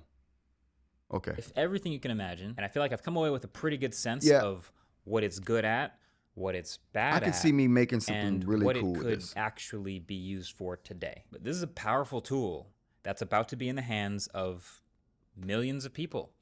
So consider this the first ever Sora review. The good, the bad, and the ugly. Let's jump in. So first of all, this is the UI. On the left side, you can explore other prompts that people have recently made, and then some featured ones where I suppose OpenAI. Thanks for the confirmations in chat about the sound being good. And if you hit the bookmark button on any of these, they'll show up in your saved tab. And what I like about these again is anything you click on, you can see obviously who made it, but you can also read exactly what they typed into the prompt box to get this result. Prompt engineering is going to be one of those things, chat. Like getting good with AI, like it's all going to be about the prompt engineering. When they get it to where it's not about that, then we've got something really special. And I'll get back to that in a second. So then underneath that, you have your library of all the videos I've generated from Sora prompts, anything I've tagged as a favorite from my own creations, and then uploads, which is any of the files that I've uploaded to Sora for it to make videos out of. Another crazy feature that I'll get to in a second. Oh, wow. Now that's interesting. So it's not all prompt based. So you can actually put yeah, it is crazy how good these tools are getting, Kurt. Like, it's ridiculous. But you can not only put prompts in, it looks like you can put like images in and it'll just make videos from that. I also heard about a 3D video game maker to where you put a prompt or image in as a seed and it would create a whole 3D world for you based off that prompt. That was interesting to me too. So I'm going to be looking into that as well. I don't know how I would use that, if at all, but still super interesting. Max says, yes, this is going to make creating YouTube videos much easier to be entertaining. Absolutely. That's the first thing I thought was, wow, I can create video elements to make YouTubes, like to help tell my story in my YouTube videos. Awesome. Second. But then lastly, you have your folders. So you can organize things that you've created into different folders, maybe for different projects or different themes or whatever, just to keep it somewhat organized. So, okay, right off the bat, Sora is a tool after all. And so this feature of being able to see what other people are typing and then the results that they create from those prompts is both for inspiration, but also for education, because it is really interesting reading how simple or how detailed some of these prompts are, and then looking at what Sora generated and what it took creative liberties with to add on its own. And then if you really like someone else's results but want to adjust it in just a slight way for your own use, there's the remix. Just think of the trippy, like exotic, just otherworldly images that are going to come out of this technology. It's just so like striking. I tell you. Next feature. So you hit. That looks like a 50s horror film right there. Let's go to the chat real quick. Kurt says, agree, Rod. Prompt engineering is a legit recognized skills. Absolutely. You can get a degree. You can get an online degree in that at Google's university. They have the programs that they offer to get you a free certificate for prompt engineering. Max says, I have 2 accounts, OpenAI and 1 and Anthropic, but $200 is way too much. Yeah, I meant to talk to you guys about Anthropic. We're going to have a discussion tomorrow about AI tools. Like, which one do you guys use? But let's not get into the ball of wax today. Tomorrow. Larry says, did you see OpenAI Pro subscription? $200 a month. Wow. I thought paying $20 for Gemini Pro was a lot. I guess I don't know nothing. But yeah, this is very interesting tech. Hit that button, and then you can describe specific changes you want it to make to that video for it to then generate a new one. So for this one, for example, I like this shot and the house is pretty cool, but I kind of want there to be a golf course on those cliffs in the background, right? So I type that, and then I can also change the resolution, which, as you can see, it will take longer for higher resolutions. And then you also can specify exactly how much of a remix it is. So if it's a subtle, mild, or strong remix, which dictates basically how much it's willing to change the results from the original. And then you can even dial that in on a slider from 1 to 8 if you want to. I think adding golf course would be nice, but I want to keep those cliffs and the house, so... Well, you know what, though? Let's skip to another section here. Oh, okay, here we go. Some examples. I want to see how good this is. Storyboard can help you blend them all together into one longer video, and that actually can work better instead. So I've been playing with this all week, and I've been throwing dozens and dozens and dozens of prompts at it with all sorts of characters, different styles, different unique things in the video. And so here are some observations that may... Kurt says, but with the good and the bad, the ugly, and that will be created, how will this impact intellectual property? Right. And that's the dilemma I have with even using AI. Like, so right now I pay for all of my elements that I use. Well, I'm paying for them, but I don't use them. That's the thing, chat. So we'll get back to, oops. So that's the thing here, chat, is that I pay for elements to use right now. I pay a monthly fee for all of the elements and music and things that I use in my videos. But I'm like, these AI tools have made it so that I'm using the tools more than I'm using the elements that I'm paying for. Like, I'm paying for the AI tools too, right? So this is how, and I thought about this last night. Let's pause this for a second to have this philosophical chat, right? Philosophically, I feel bad using AI to create things that I would normally be paying for. Paying an artist who thought about this, who brought that thought into a material, actual thing. Because I'm a creator, so I want the creator to get paid for their work and their artistry. Just like I would like to get paid for my work in artistry, right? So, but then I thought, why do I feel bad? Right? And hear me out, chat. This is my logic. And you guys tell me if I'm thinking about this logically or not, right? You let me know if I'm thinking about this logically. Oops, wrong one. So the way I'm looking at it is this. I'm looking at it like I pay my monthly fee to use the AI tools, right? Why can't some of that money go to the creators who the AI is learning from? Right? See, I think that is the misstep in this whole system. I don't think people using AI tools is the problem. I think the companies that are taking the money for the AI tools have a responsibility to compensate the artist who they're training their tools on. Does that make sense? I don't think it should be a responsibility of the end user to care about such things. Like I honestly think it's on the companies to make sure that the people who are there training their stuff on gets paid. Make sure they get paid. All right, let's go to the chat and see what the chat says about this here.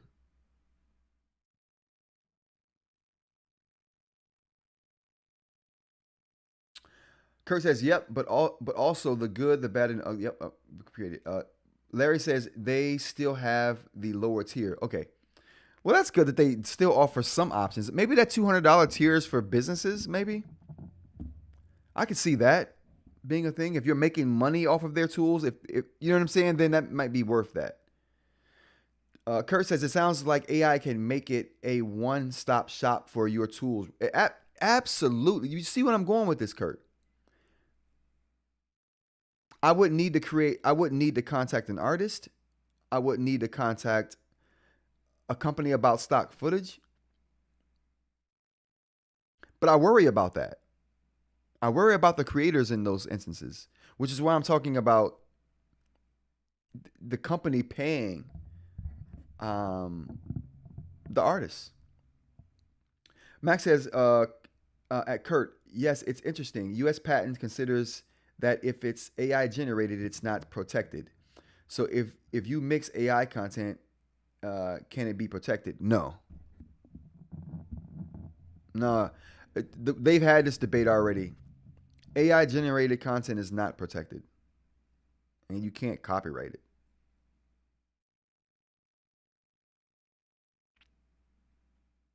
Duroc says should pay creators, but how? When the training set is the internet, really hard for OpenAI to cut a check and trust they would do it to begin with. Agreed. I don't know how that situation would get sorted out, to be honest with you, Duroc. I just feel like that's how, if we're going to sort it out, I feel like that's how we're going to do it. Right? I think if it gets sorted between the artist and the companies who create the tools. Doc says, like Tidal paying the artist might be reduced in population in future. Yeah. And that's sad. You have less artists in the world because the art that was put out in the world before AI, the AI is learned and is now creating new art. I do believe that there will be the world we live in the future there will be a lot less artists, but I do believe that those artists that are around will make more money. It will be a more lucrative proposition. Max says, I personally have a lot of algorithms generated by GPT and Claude. Can you copyright those though? I guess would be the question there, Max. Because I don't think you can copyright. I mean, they have to prove it, right? First, they have to prove that it's AI generated first. I suppose if we take that part out of the equation, then yeah, you can copyright AI generated material. Ooh, interesting question Larry put out in the chat. Can you copyright a prompt? Wow. That is an interesting thought. That is a very interesting thought. Because if you copyright the prompt, that stops anybody else from getting the exact same result. In theory. In theory. Steve says, this is why I don't like the word best.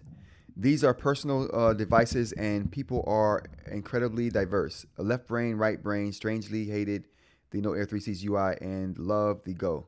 Go figure. Yeah. Listen, you said, Steve, you said you strangely hated the Note Air 3C. That's not strange. I hated the Note Air 3C. And I love the Go. So that's not strange at all. That's you being normal, bro. That's like confirmation that they did a bad job on that Note Air 3C. Anyway, we'll move on. But yeah, so that's what I thought for seeing this, chat. I just thought that's what I'll do, but then I started feeling the moral anxiety of, all right, now I'm not paying an artist who would definitely be making their living doing this. I'm getting it through AI, but I'm also paying for the AI. You see what I'm saying? I felt morally disgusting about it, but then I thought, but bro, you're paying for this. And then I thought, okay, if I'm paying, then the people who should be getting paid through my payment should be getting paid. I don't know how that would happen. Maybe there's a like SAG-AFTRA, whoever represents the actors in Hollywood. Like they essentially or represented by, a whole group of people, actors, are represented by this organization. Their pay is dictated by this. So I don't know how that would work out. I just know that I feel like that should be the way that it works. If you pay for the AI tools to generate what you want to generate, that payment in short, and some of which should go to the artist in some way, shape, or form. How they would get paid for it, that's the sticky part, right? All right, let's check the rest of this video out here. Excusez-moi.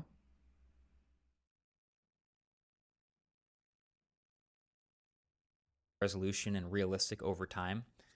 Now that we're doing videos, basically they're stringing together a bunch of different AI generated photos in a row with some sort of continuity. But for a video to make sense to a human, the objects kind of have to move in certain ways and behave in certain ways in the real world. And so one of the most common dead giveaways from a flaw of an AI generated video, especially with this tool, is just errors in object permanence. So you'll see things like objects passing in front of each other or behind each other in ways that don't make sense. You'll see stuff disappear or reappear out of thin air, especially if objects pass in front of them. But even sometimes without any real reason at all, they can also just materialize and then vanish, like the smartphone in this imaginary tech reviewer's hands. Boop, just gone. And there's also another one that's really common. Anytime something with legs. I thought that was very interesting.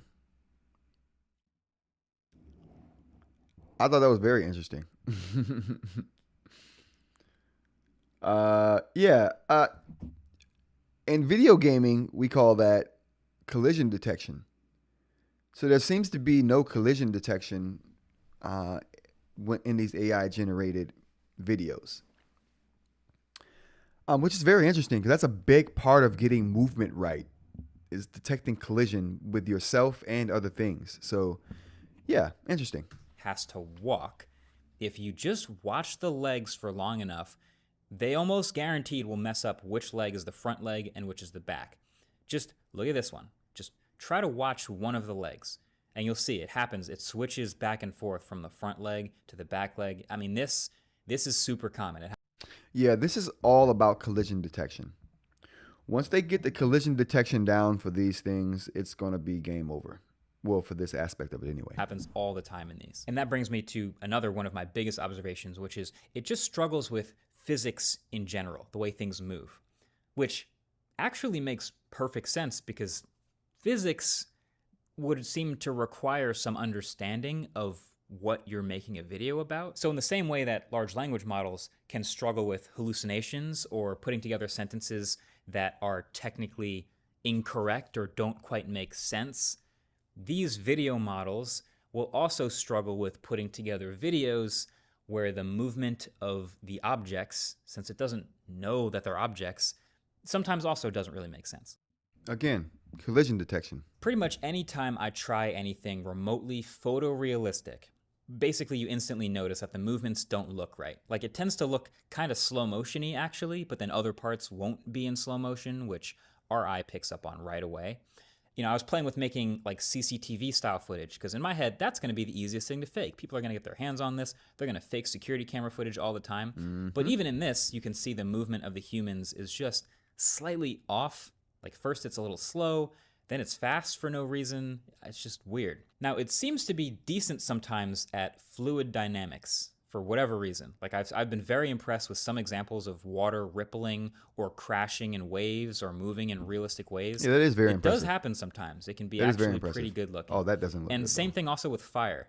Sometimes it can look pretty realistic, even if the smoke isn't. But yeah, physics in general is definitely a weakness. So then if you know this, you can mess more with claymation or cartoon style, and then those irregularities in movement or physics become a lot easier to palette because it feels more like a stylistic choice or an artistic. That's a good point. If you're not trying to do something that we know we can, like as humans, we're just good at noticing irregularities.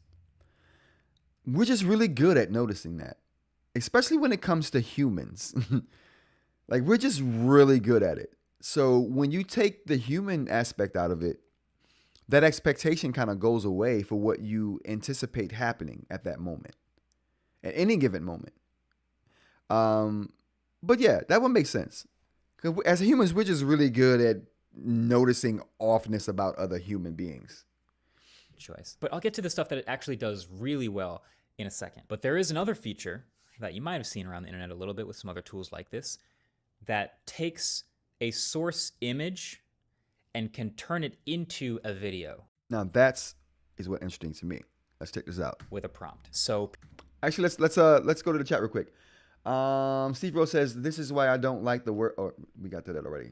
The Rock says same happened with Luddite's textile automation. They didn't want to lose jobs, but also argument was that clothes quality would suffer. Now, yes, they're right, but still the market for bespoke handmade. Well, there's going to be a big market for handmade stuff. I think, well, I'm sorry. There's not going to be a big market for handmade stuff. There's going to be a big, not the demand, but the quality is going to be there for handmade stuff. And I think there's not going to be a lot of people doing it. But the people that are going to be doing it are going to be able to charge a premium for it because of that. Larry says you can still support the artist for specific use cases. That's true. Like right now, I'm trying to get a pixelated orange made. So I'm shopping that idea, and I want an artist to make that. I could get, like, I've had pixelated oranges made with AI already, but I just feel like an artist that I can just tell my specific thing to, what I want exactly, they would do a way better job. And so that's a use case where I would use an actual artist for instead of AI.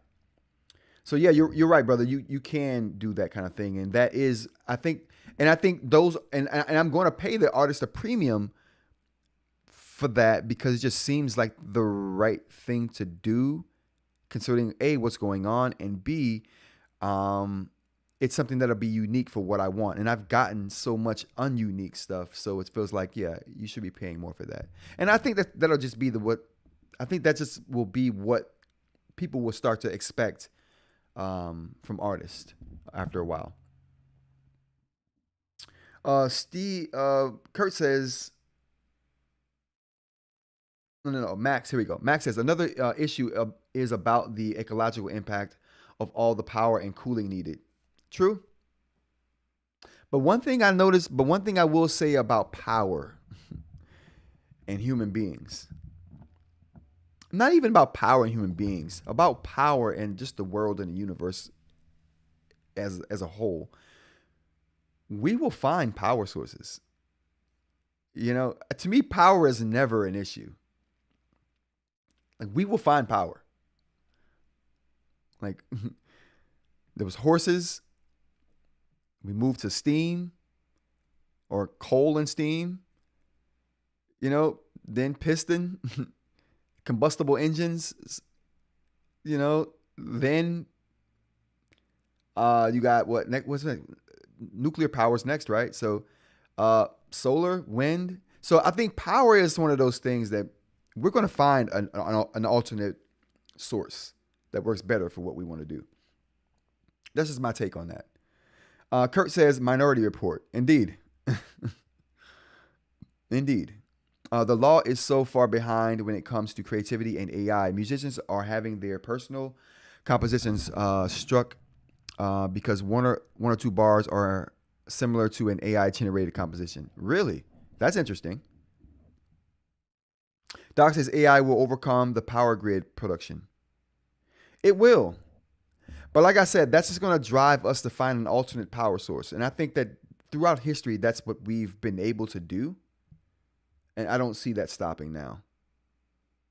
The march of industry will ensure that the look for alternate power sources, new power sources will be ongoing. In movies, CG has been accessible since the 80s. Today, a practical Fury Road hits much different than Avengers Endgame. Indeed. Even with Disney's resources, it's all collision detection and micro movements. Absolutely. Absolutely. That collision detection is going to be big. Because I see that's 90% of what, if they fix the collision detection, that fixes 90% of what's going on in these videos that we see as not right. Doc says lots of new case law on intellectual property will be going through the courts. Absolutely. Absolutely. You know it. I just hope that we get to a point to where we can actually start putting new laws and legislation in place that include these new technologies versus trying to make them and fit them into some other box, some other law that's already on the books. And that's a lot of what we try to do. And I think that a lot of things that are happening now, a lot of the newer technologies need their own laws and legislation, and they can't be put into a box. And, you know, I think that's the wrong approach to take. Kurt says, The Rock watching the credits roll at the end of a heavily CG generated film seems to go on forever. For sure, Kurt. And yep, you guys just have your own commercial, your own talk back and forth. I'll just continue on.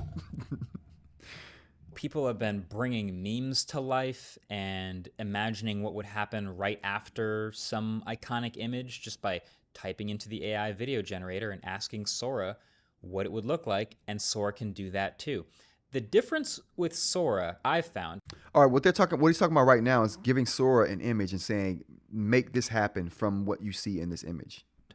Is it's way less likely to try anything that it recognizes as having any copyrighted or intellectual property whatsoever. It's pretty picky. It actually does reject a lot of stuff. Anything with any public figures or recognizing characters in general or logos, it actually, refuses to do it. It will also refuse if it thinks any subject you upload in the image is under 18 years old. Makes sense. But I did upload this AI-generated image, which Dolly made, and asked it to make them all. That is a cool image. Can we all agree that is one cool image? I love that. The shadows are on point. It's just that's very cool. I love that. All singing and dancing, and hit generate, and it totally did it. Again, it helps a lot that they're cartoon styled and not some super realistic scene, but this is a totally AI generated video. I also tried a few other images from my camera roll.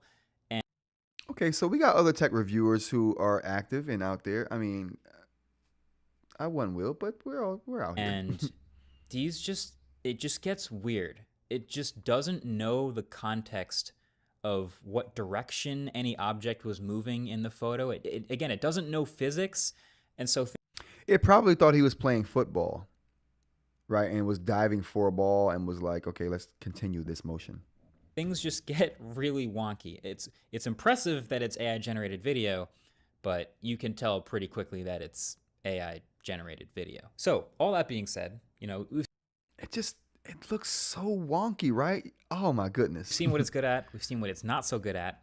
And you might be wondering, like, what is this tool actually for?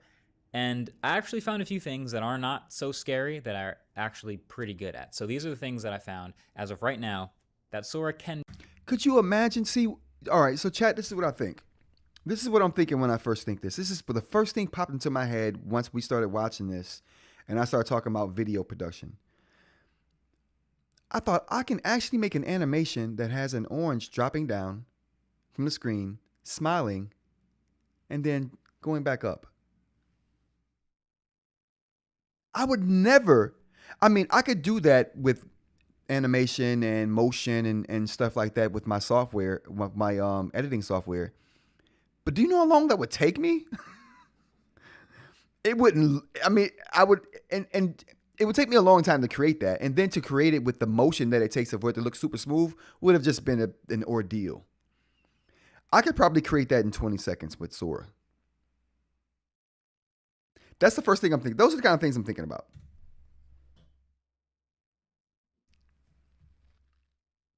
I think. Oh boy.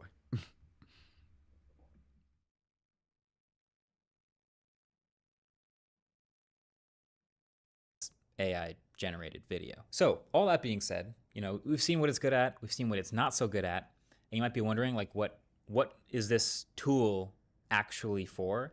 And I actually found a few things that are not so scary that are actually pretty good at. So these are the things that I found as of right now that Sora can be used for. Abstracts. So you can be as descriptive as you want and create all sorts of textures and colors and gradients to make an abstract shape as a transition or just an intro to something. Essentially looks like it could be a screensaver or just some background piece or whatever you want. That doesn't look I'm sure there's a world where someone's going to make an NFT out of this stuff.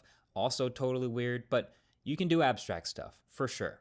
I noticed it's getting better at reproducing text, especially when you ask it for specific text. Like stuff like that, an intro, a title or something like that, like creating a graphic in motion. You know, the motion tool that Apple has, creating a graphic in that, like that could take hours. You could do that now in seconds with this. I don't know. That's let's go to the chat real quick. Larry says, "Have you tried Google's image generator?" Yeah, I do. That's what I use for my video elements now, and that's why I'm watching this video, because I think this would be a good way to add video elements into videos. So there are sometimes background garbled text in these videos, and that's going to continue to happen. But I found that if I asked it for an individual title slide in a style, it actually could give me the correct text on that slide. This animation it gave me of sketching the Empire State Building, this would make a killer title slide or even an intro to a documentary about, the building or Manhattan. See what I mean, chat? Like this is good for content creation, impressed. I think. And then like as a content creation tool, this is going to be very good. Characters. Again, like I said before, cartoons don't necessarily have to have realistic movements or physics, so the errors in those things don't hit the eye as much. And so the characters still look like, dare I say, art. They're characters, especially in scenes like this one. The graffiti doesn't have to actually say real words for this to look normal. Like the bear doesn't have to have the correct number of fingers or toes. It just looks like some album art come to life, basically, which I'm sure someone... Well, that's like what I wanted to glean from this. I really appreciate it. The thing, and I think that's how I would use it. Larry says, how is it, the Google image generator? It's very good. Like I said, I create most of my elements for my videos with the Google image generator. I think it's called Imagen 3. But it's a really good tool.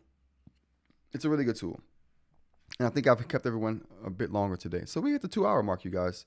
I'm sorry to have that video at the end there. But I did want to watch that, and because I hadn't seen it yet, and I definitely wanted to watch it with you guys to see kind of how you guys felt about using AI for video elements and using AI for the stuff that I create on YouTube. Those are the tools I use to create a lot of elements. Like I said, I pay for tools, right? But you know what I just thought about, chat? Before we get out of here today, let's end it on this right here. I think this is a good note to end it on. So this is what I think about this using AI and tools in content creation. So when I pay for my Gemini 2.0 is out. Awesome. I'm going to update today. So when I pay for my editing software Elements, right? I pay a monthly fee for that, for the music, the elements, the video, all that stuff. So they pay the artists, right? You see what I'm saying? The money that I pay them, some of that money goes to the artists who are creating that content. Why can't the tech companies do the same thing? You see what I'm saying? Like, why can't the tech companies also do what the editing software companies are doing and saying, okay, we're licensing this content for our users to use, but we're paying the creators of that content. They get some of that licensing money. Google could do the same thing. Apple could do the same thing. Facebook, all of them. OpenAI, Anthropic, they could all do the same thing. They could all decide to pay the artists what they're worth, because that's what people are using a lot of their AI tools for, is artistry. And I know I am. That's the biggest use case I have for AI. Is creating my own art, essentially. Max says, nowadays, how do you know the artists aren't using AI? There you go. That's a good point. So there's a lot of things we have to figure out, right? But I definitely think the money that I pay should benefit the artist that that they're training their data on. And that's a whole topic in and of itself. One that I can't even begin to have, because A, I don't know the ins and outs of it, and B, it just seems like such a ball of wax. Mr. Media says, how do you guys use the Gemini AI? I'm gonna have that conversation tomorrow, 25:30. So you're Mr. Media, and then we got Mr. Mike. Like, Mr. Media, we're gonna have that question, or answer that question tomorrow. I mean, you guys can obviously chat about that amongst yourselves in the chat. But I'm definitely going to touch on that tomorrow. Which ones I use, how we go about using them, what I use it for. I'm also planning a video for AI with the eInk tablets. It's just writing it up, but that's an interesting concept as well. That's like a very interesting concept as well. All right, you guys, that's gonna be the show today for me. I appreciate you guys hanging out and sticking through with me through that video. I wasn't sure how the video thing's gonna go. I see people who stream, they show videos and they just talk about the video they're going through. My audience is not with that, clearly. But we'll try that again. Maybe if I can find a video that I can give more commentary on. Maybe watch the video beforehand and then do commentary throughout, because I kind of know what I want to say. But I like the rawness of like doing one live with you guys. But yeah, thanks for checking me out. Tomorrow, we're gonna go over this. We're gonna talk about the AI tools that I actually use, how I use them, and what I use, and see what you guys out there use as well. There's only 3 big ones we're gonna talk about: Anthropic, Google, and OpenAI. But we're gonna do that tomorrow.